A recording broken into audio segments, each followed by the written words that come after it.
Hello, everybody. FiveM55 here, back again with another diecast review. This time we're looking at Kevin Harvick's Busch Apple scheme that he ran at both of the Michigan races, and actually, in fact, won in both Michigan races for the Michigan doubleheader. Of course, if you guys don't know, Michigan ran two back-to-back races right in August, I think, because of their first race being pushed back due to the rescheduling problems that we had due to, well, y'all should know by now. If not, if they're way in the future, just Google 2020. But on to this diecast review, and I know you guys might be a little bit sick of it. Lots of Kevin Harvick cars, but he has lots of good paint schemes.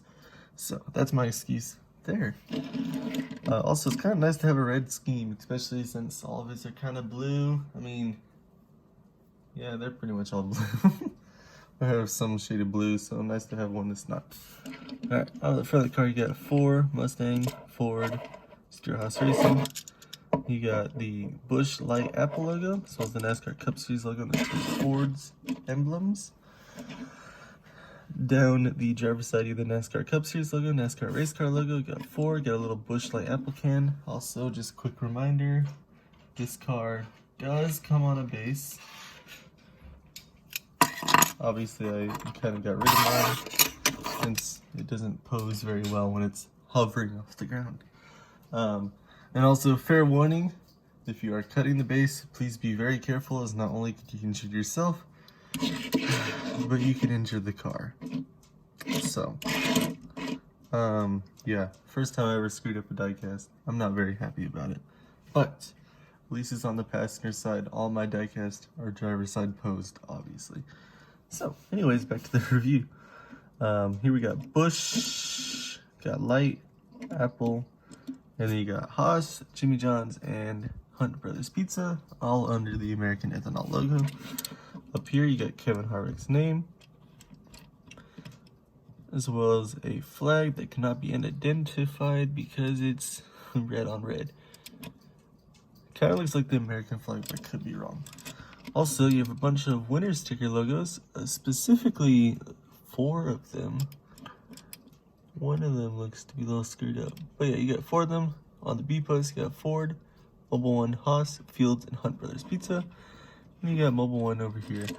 On the C post, on the back of the car, you have Mobile One, Busch Light, and 4. Of course, you got the Ford Michigan license plate. Up here, you got Busch Light, Apple on the deck lid, Harvick, and Mobile One. And then, of course, the number 4 up here. And this side is pretty much identical to the opposite. So, yeah. Actually, one thing I didn't know about this scheme is I really never paid attention to the background of the car, which you see is a bunch of fields. It looks like some apple trees, most likely. So you kind of see all that hiding behind. You got some apples under the NASCAR Cup Series logo. So just some small details that are pretty cool. That's one thing that Busch cars always do well, is they make sure to have a really, really good background. And that was very obvious in a few schemes, such as the Patriotic scheme and the 2 Atlanta cars.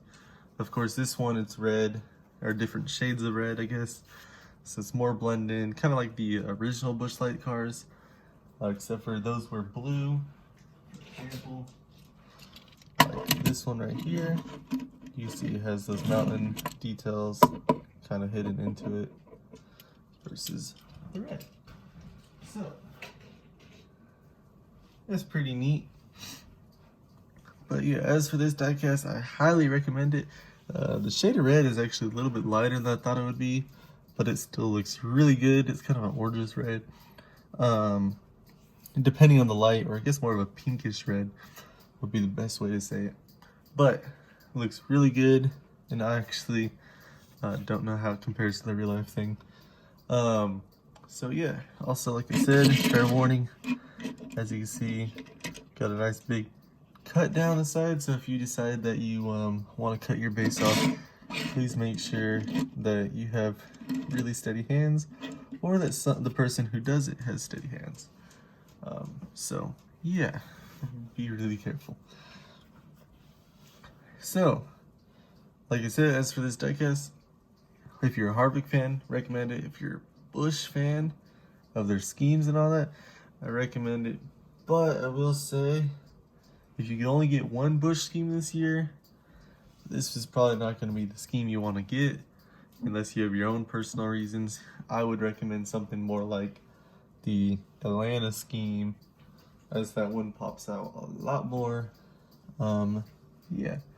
And I think there might be one or two more diecast that's coming out from Kevin Harvick that looks really good.